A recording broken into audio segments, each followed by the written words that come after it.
Hi, everybody. My name is Tracy Jacobs, and I'm the director of the Osher Lifelong Learning Institute at Towson University. And I want to welcome you to our preview of spring classes. But before we get to that, I want to just make a few announcements. If you want to view the catalog online, you can go to www.towson.edu/Osher and click on the catalog, and you'll be able to view all of the classes and their full course descriptions.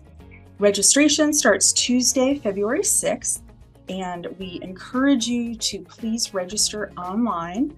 Also, I implore you to please read the instructions for how to register online. You're not completely registered until you've paid. If you get through the whole process and it says you don't owe anything, au contraire, you do. Go back and hit the tuition payment button. If you see a wait list at all for any of the classes that you're trying to register for and you just are like, wow, I can't believe it's full already, please put your name on the wait list, because we're constantly readjusting the number of open seats in the class.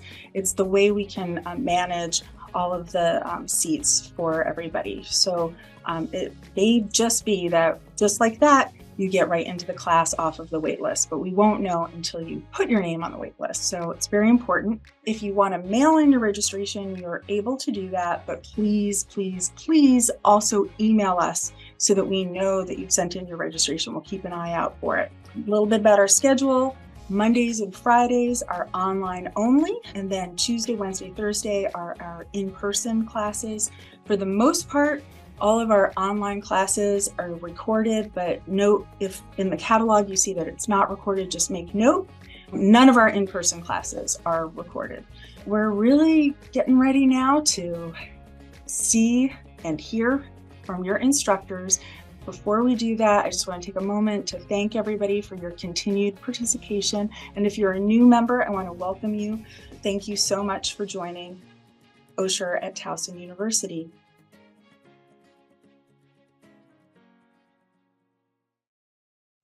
Greetings, my favorite Towson Osher students. What would Tuesday at 9:30 be for me without you? Not much. Okay, let's talk about Vienna. There's a beautiful song by Sichinski called Vienna, City of My Musical Dreams. In German, it's Wien, Wien, nur du allein.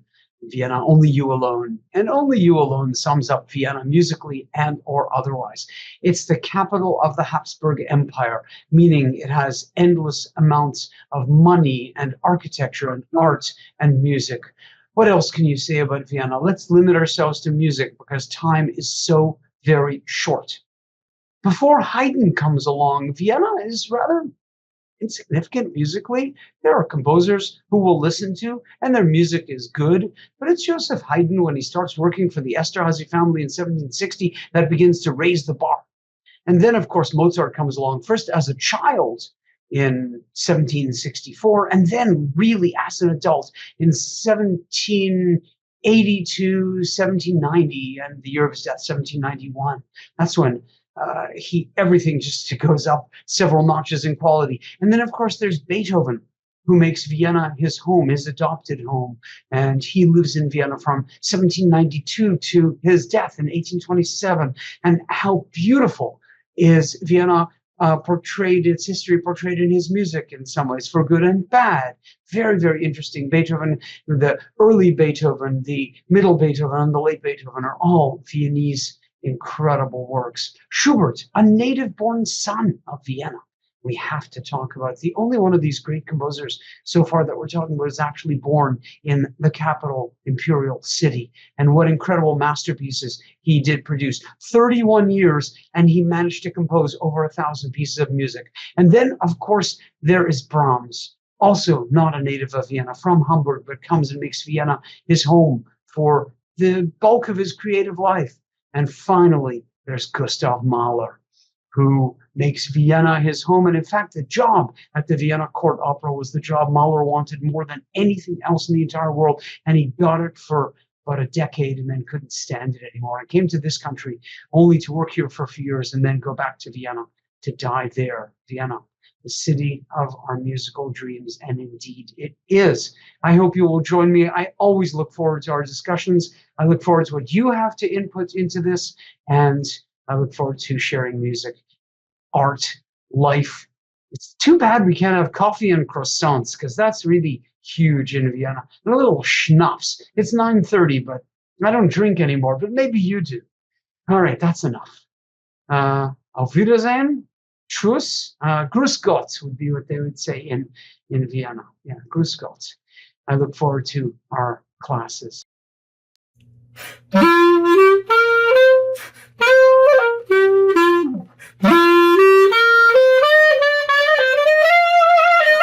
Oh, hi! I didn't see you there. Anyhow, Seth Keibel here, just getting in some much-needed practice time. But I am also super excited to be returning to Towson Osher after a few years off to teach my Origins of Jazz class. This course will be a survey of the first few decades of jazz's history, from its origins in New Orleans to shifting northward to Chicago in the 19-teens and 1920s to finally New York in the 1930s, bringing us up to the start of the swing era. We're going to encounter the lives and music of such people as Buddy Bolden, Joe King Oliver, the great Creole clarinetist Sidney Bechet, Bix Beiderbecke, Ferdinand Joseph Lament. You might know him better by his nom de plume of Jelly Roll Morton, and of course, Louis Armstrong, among others. There's going to be a lot of great music, vintage recordings, video clips, and of course, I'm going to bring my horns with me to class and play a bit for you. There'll be a lot of drinking and drugs and sex in the course material, of course. It's going to be a lot of fun. I really hope you sign up. See you there.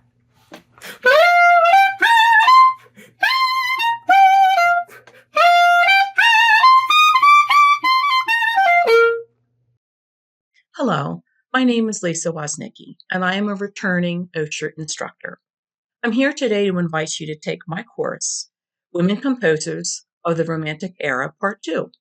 This semester, we will cover the Belle Epoque period of music history, which starts in the 1890s and runs through about 1920s, 30s, and a little bit beyond.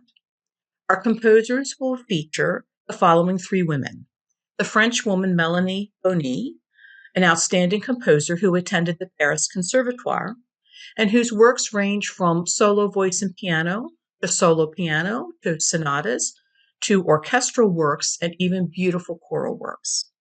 We will then move on to the beautiful Alma Schindler Mahler Werfel. It's a bit of a mouthful.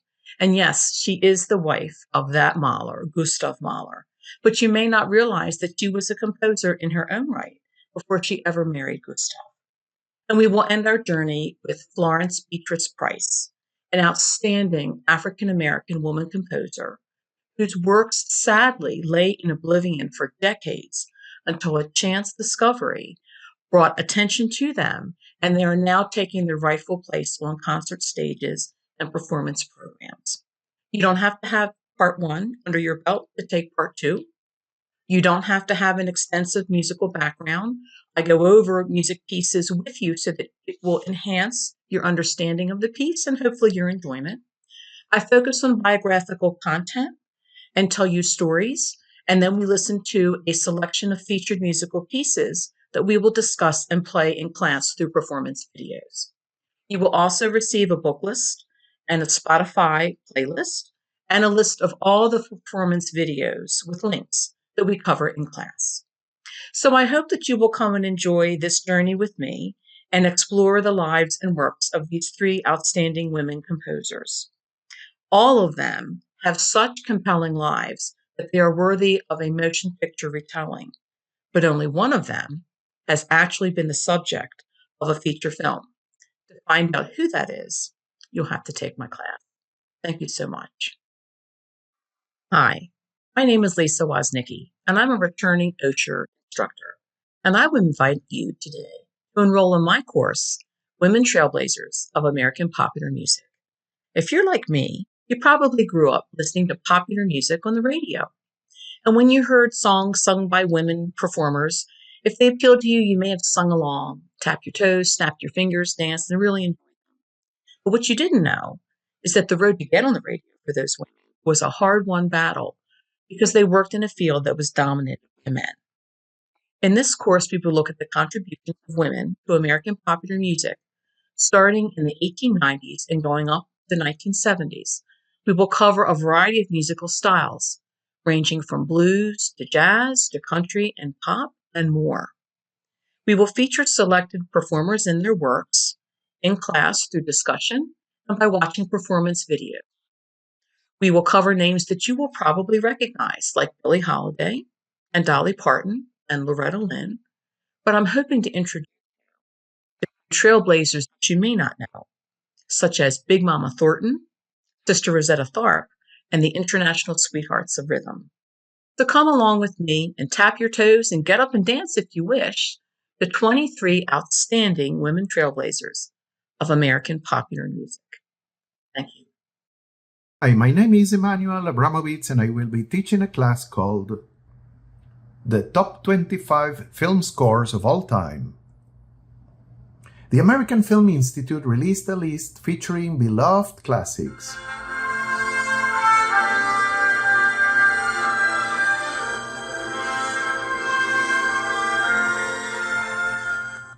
Scores crafted by composers with fascinating and successful careers.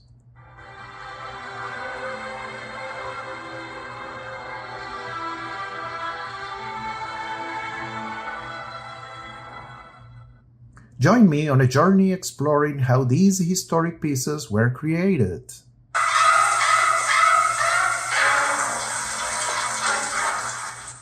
Fantastic music conveying emotions beyond words for westerns, comedies, adventure films.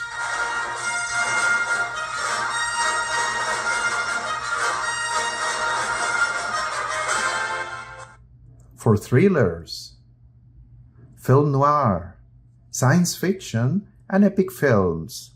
So don't miss it and see you soon online.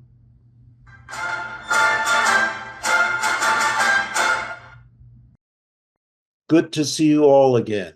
This is Michael Saltzman, and I realize that I have not lectured on pop art in probably 8 to 10 years to our group. So I'm thrilled about being able to do it again with this wonderful audience. We're going to be discussing pop art as the art that is influenced by the artificial environment in which we live. And so it's going to be in 4 lectures as usual. The starting lecture is going to talk about the origins of pop art and who the precursors, the artistic precursors were. People like Duchamp and Man Ray and Dada as a movement. And we're going to look at a number of American and British artists who were the founders of the movement. The second lecture is going to be devoted entirely to Andy Warhol and to Roy Lichtenstein, and might even slip over into the third because of their great importance and because I love showing slides of the work of those 2 artists. The third lecture is going to start with Claes Oldenburg, who is the main sculptural creator of pop art. And it is about Klaus and the other masters of pop art. And for the first time, we're going to be including a section on women in pop art who have really only been recently recognized, as well as pop art as an abstract medium. And finally, of greatest interest to me personally at this point in time, will be the 4th lecture, where we will be talking about the aftershocks from pop art and how it has contributed to what we might call postmodernism and the art of the present day. So I hope you'll all be excited to attend all 4 lectures, and it is a great pleasure to see you once again.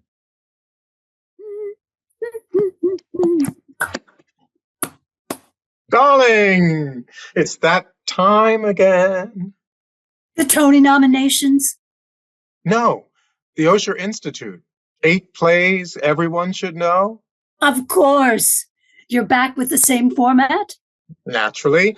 Some background on the plays as to why they're still important, some discussion, some video clips, and the very best part is when a versatile, acclaimed, and talented actress drops by to do a scene or two live in front of the class. Darling, you're too kind. What are the plays? You know, there are a few plays that are truly out of my range. Impossible. Oh, you're sweet. Now, tell me the plays, and we'll see if there's anything I might possibly be right for. Well, this is a sort of a live by request. Several of the plays have been done before, but the students requested more information on them, and some of them are brand new. Oh, tell me. Who's Afraid of Virginia Woolf? Yes, I suppose I could play that. Henry V? The Bard, I love it. Harvey! I've done it. I know, and you were brilliant. The Little Foxes? Yes, that's in my wheelhouse. And you're far too beautiful, but Come Back, Little Sheba. I could drab down. Long Day's Journey into Night. The mad scene. Cat on a Hot Tin Roof. No. And A Raisin in the Sun. No. So you look at your calendar and you'll let me know? Still Wednesdays at 1:00 at Edenwald in Towson? Yes, it begins Wednesday, March 6th. Can't wait. Neither can I. Listen, it was wonderful catching up, but I really have to get with some of the other actors to make sure that they're available and they don't book up. So, Others, darling? Hello, my Osher friends. I'm Ed Fotheringill, and the course I'll be teaching this semester is called Uncommon Wisdom. Now, I've titled this course Uncommon Wisdom because the insights that I will be sharing with you are indeed uncommon. In fact, I can assure you that I will make you think about yourself and the world you live in an entirely novel way. In this course, we are going to examine some fundamental insights of Hindu philosophy and compare those insights to the findings of our modern physics and astronomy.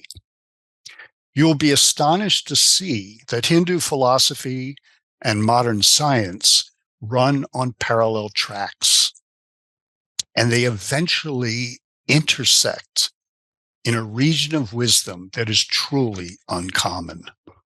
I hope to see you in March for this bold adventure in the history of ideas. Thank you for your consideration. My name is Father Bob Albright, and I'll be teaching a course on the story, history, and geography of the Bible.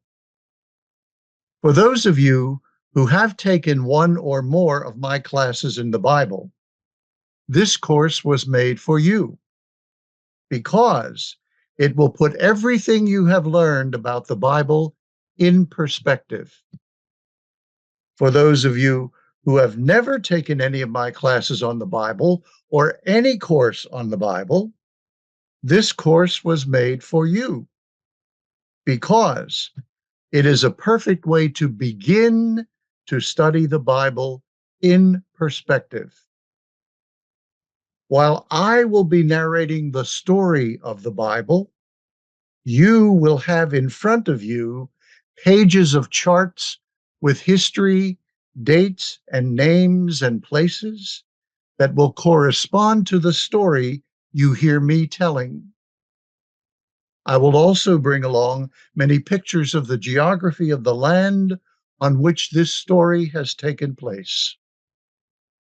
Thus you will see why I have named the course The Story, History, and Geography of the Bible. We will cover both the Old and New Testaments, both the Hebrew and Christian scriptures. So, please join me for the greatest story ever told. Thank you. Hi, I'm Jack Burkert. I'm a Baltimore historian offering programs in Baltimore history, but this semester we're going to do something a little different. This semester we're going to offer 4 programs, just 4 programs at the Timonium Center that deal with the Fitzgeralds, Scott and Zelda and Scotty. We're going to begin programs with a series of discussions about the lost generation that really talked about the discontent of the people and involved the Fitzgeralds as well in the 1920s. We're going to talk about their lives through the heyday, the craziness of the 1920s, of which they were very much a part. And then we're going to turn that story of frivolity into tragedy in the 1930s, because we're going to talk about Zelda's decline and Scott's alcoholism, and we're going to have them through the 1930s, all the while raising a child, Scotty Fitzgerald. And so in the process of them living their lives, Scotty grows up, and we're going to have that 4th program about Scotty. So we're going to have the Lost Generation first, and then we're going to talk about Scott and all the ramifications of Scott being Scott. Then we're going to talk about Zelda and the triumph and the tragedy of her life. And then finally, the 4th session, people don't know too much about Scotty, but we're gonna have a program about Scotty and let you know all about what happened in the aftermath of these crazy people in the 20s and 30s and how their daughter turned out. And so that's our program. I hope you can join us. We look forward to seeing you at the Timonium Center this semester. Thanks very much. Bye-bye. Hi, my name is Robert Jacobs, and I will be teaching a course this spring at Towson Osher on the short stories of Ernest Hemingway. Ernest Hemingway is considered by many to be one of the greatest writers of the 20th century, certainly one of the greatest American writers. It's really impossible to overstate the importance of Hemingway to writing in general, but particularly to the art of the short story. So in this course, we will be reading a number of Hemingway's greatest short stories like The Killers, Big Two-Hearted River, A Clean, Well-Lighted Place, Cat in the Rain, and other stories. And we will be doing group readings. We'll read the stories, have class discussions, and try and sort of take the stories apart and try and figure out what's great about these stories. What was Hemingway doing that was so innovative and interesting? And what makes these stories as important today as they were nearly 100 years ago when they were published. One of the other interesting things about Hemingway is that, unlike most writers, he is famous for his public personality and image as he is as an artist. So in this class, we'll be watching documentaries, learning about Hemingway's life, his childhood in Oak Park, Illinois, his time as an ambulance driver in the First World War in Italy, his time on the left bank as a young writer amongst the avant-garde of the 1920s Paris, and then his later life in Idaho and Key West and other places around the world. So I hope that you will join us this spring as we delve into and read and discuss and learn about this iconic writer. So thank you very much.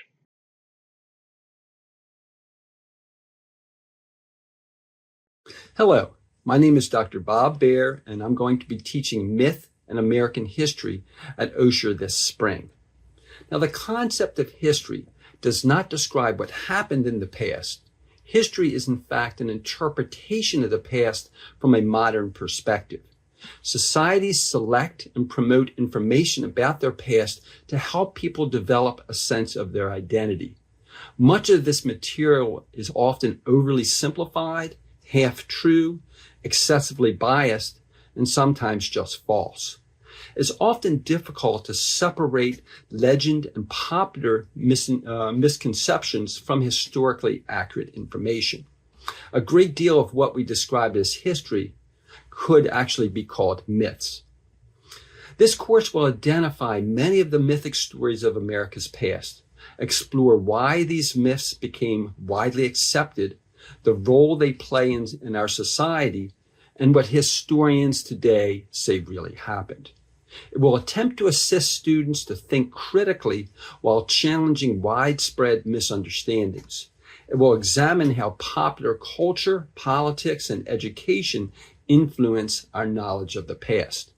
Historical topics will include myths of the country's founders, the Old West, slavery and the Civil War, societal issues, American wars, and the presidents. I think you'll be quite surprised what you learn about our mythic history. Hello, folks. My name is Rick Bell. I'm a professor of history here at the University of Maryland, and I'm looking forward to beginning a 4-part course called The Real Revolution, about the American Revolutionary War from 1775 to 1783, that tries to go beyond the familiar story of the founding fathers and look at how ordinary people from different walks of life with different life experiences and identities navigated those tumultuous 8 years of conflict. So we will spend 1 week looking at the experiences, not of generals like Washington, but ordinary enlisted soldiers, privates, grunts, etc., even the camp followers who trailed those armies around. What was the war like for ordinary soldiers?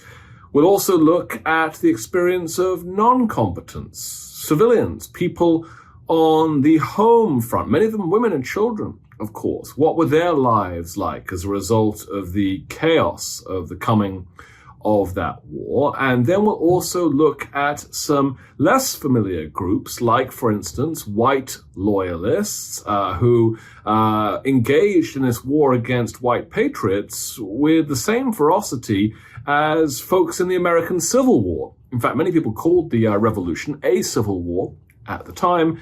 And then we'll also pause to think about the experiences of Black Americans, of enslaved African Americans especially, and how they navigated the American Revolution and tried to turn it into a freedom war, a war for their own liberty. I think this is all pretty exciting. It's based on the latest scholarship, of course, and I hope you come with me on this 4-part journey into the real revolution. See you soon.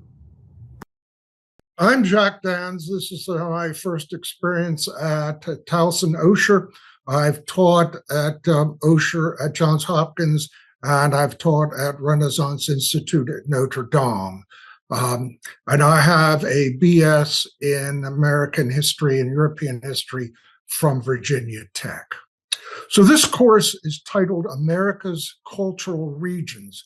Now, it's based on a book written 15 or so years ago by Colin Woodward titled America's Nations. I've changed the title because nations tends to be thought of as political entities, and what we're really talking about are regional and cultural regions.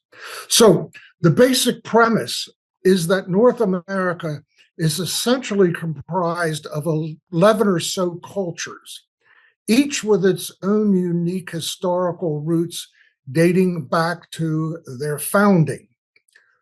While each cultural region continues to hold its distinguishing characteristics, the results can be seen in the composition of our national government. In other words, we're not homogeneous sometimes as we think. And it's based on the concept of first settlement. And I'm going to quote here from Mr. Woodward. Whenever an empty territory undergoes settlement, or an earlier population is dislodged by invaders, the specific characteristics of the first group able to affect a self-perpetuating society are of crucial significance for the later and social and cultural geography of the area, no matter how tiny the initial band of settlers may have been. In other words, they make an imprint, a cultural imprint on the area that is long lasting. So, for example, New England's emphasis on the greater good of its community, and it's really is rooted in its secular Puritanism and requires that an individual subordinates to the community. Areas always sought to build more perfect society through social engineering. So this course includes a history of basically our fractured country, which is really fractured into a number of these cultural areas, and offers some insight onto our mutual identities. As we go through this, I will explain these cultural identities and we can discuss the reactions to them. It has a great impact on our political developments as a country also. Our country is being overrun by communists and socialists. They come in through the unions. They come in through the civil rights movement. They come in through immigrants. They come in through the Jews. They come in through gay people. And if we don't stop them by any means necessary, we won't have a country. I'm Bill Barry. And if what I just said sounds timely, it's because the Red Scare is very much a part of the history of our country. And I'll be teaching that history on Thursday afternoons at 1 o'clock in Timonium. The Red Scare often is mischaracterized as McCarthyism. But I'm going to start in 1798 with the Alien and Sedition Act. We're going to follow it up through the 19th century. We're going to look at the Red Summer of 1919, 1920, before we finally get to the McCarthy period. But we're also going to go beyond that, where J. Edgar Hoover continued to work and accuse people like Martin Luther King of being communists, wiretapped him, slandered him. Because this is in Maryland, we're going to spend some time looking at Alger Hiss and Dashiell Hammett, who are both from Baltimore, as well as the House Un-American Activities Committee meeting down at Sparrows Point. Because it's timely, we're going to be looking at two movies, Oppenheimer and Maestro, which cover people involved in the period. So it's to be an exciting course. There's a lot of material to cover, a lot of movies, a lot of books, a lot of personal histories. And so I hope you can join us. That's 1 o'clock in the afternoon, Thursdays in Timonium. See you there. Hi, I'm Jenny Lyles and I'm a public historian. This spring I'm going to be teaching a class on the history of death and dying. At this moment, I'm standing at the St. Mary's Cemetery in Hamden, where many generations of my family lay buried. I've been fascinated by the history of death and dying since I was a little kid, attending various funerals in the same neighborhood. I would like to learn more about the Victorian age, as well as the early 1900s, and why we have the customs and traditions in the funeral business, as well as the proximity to death that many people felt in the Victorian age. I would like us as a group to go through and learn about grave robbing, pictures, post-mortem pictures of the dead, and other various interesting and often quirky customs. We can learn about the Ouija board, which was born here in Baltimore, and other ways in which people have always connected to death. And while we think of dying and death as maybe something to be afraid of or something to fear, the thing is that we know we're all going to get there in the end.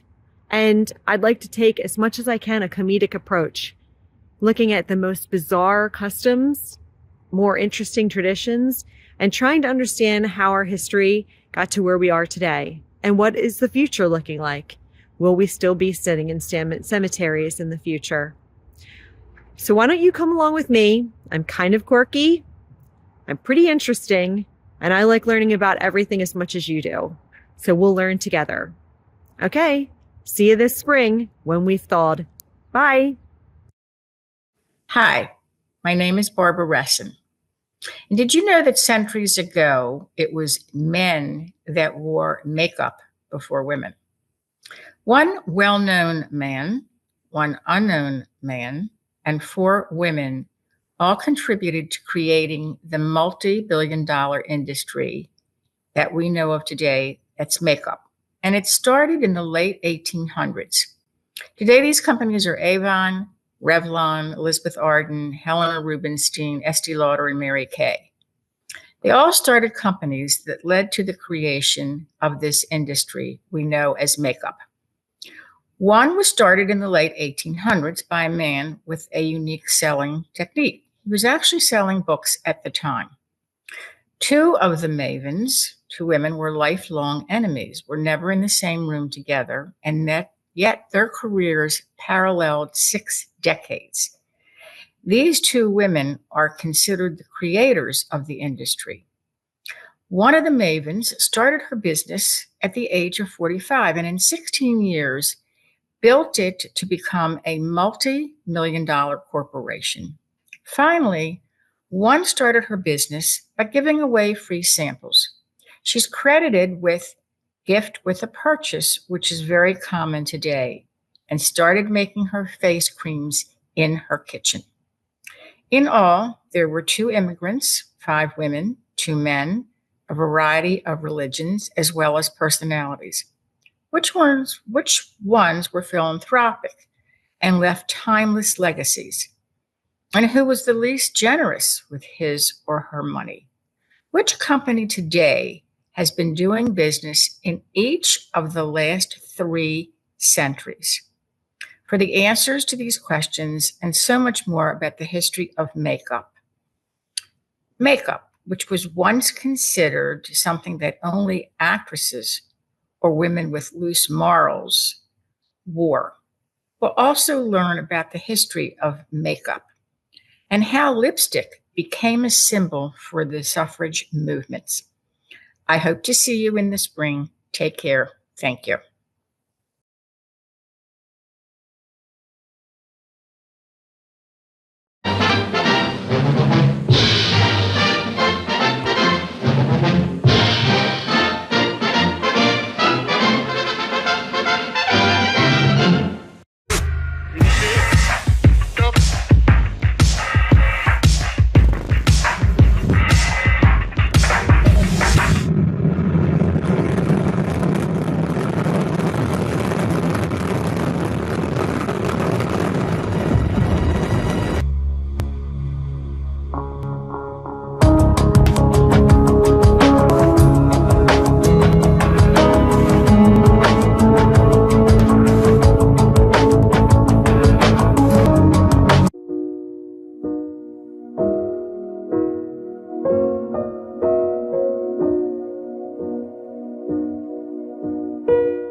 Smart Sound.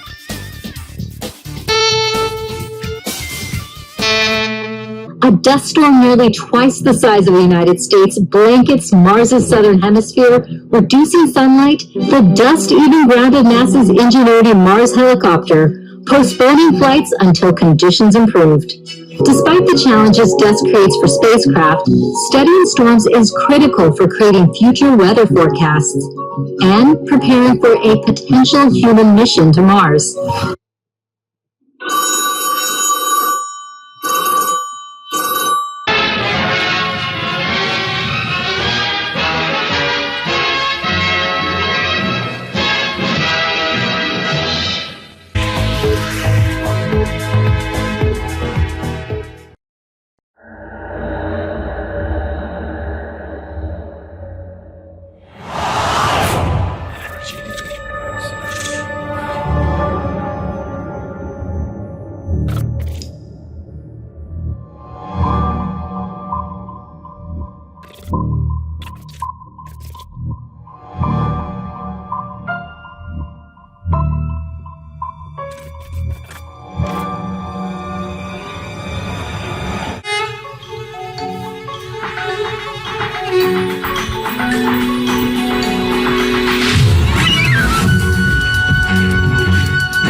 And my story is called Possibly Showing Tonight at the Quantum Theater. Figure out how to see it. You want to go to the theater tonight because it's a random Tuesday in May, and you've heard the Quantum Theater will be presenting one of all possible plays. What are the chances of seeing Moliere, you wonder?